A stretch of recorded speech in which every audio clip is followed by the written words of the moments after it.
বলে দাও, মানে কতক্ষণ স্টে করেছে বা কিছু সেটা একটু বলে দাও। আগের দিনের মেকআপটা তো খুবই ভালো ছিল, মানে সবাই বলছে কোনো রকম ফেক বলে মানে কিছুই মনে হচ্ছে না।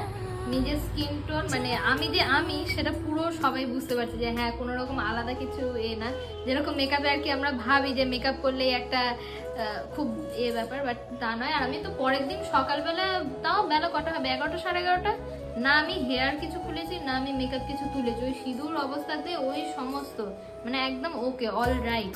এতটাই ভালো মেকআপ, এতটাই ফ্ললেস ছিল। ঠিক আর আছে, আমার কোনো রকম মানে যে ইরিটেশন বা কিছু সেই সব কিছু হয় না। আমার খুব পছন্দ হয়েছে একদম ভীষণ ভীষণ ভীষণ। তো আজকে কেমন লুকস চাইছো একটু বলো। আজকেও আমি তোমার উপরেই ছাড়বো, কারণ আমি আগের বারটাতে দেখেছি তুমি এতটাই ভালো করেছো, আজকেও জানি যে তুমি আরো ভালো করবে। তাহলে ফাইনাল লুকটা দেখি কেমন হয়।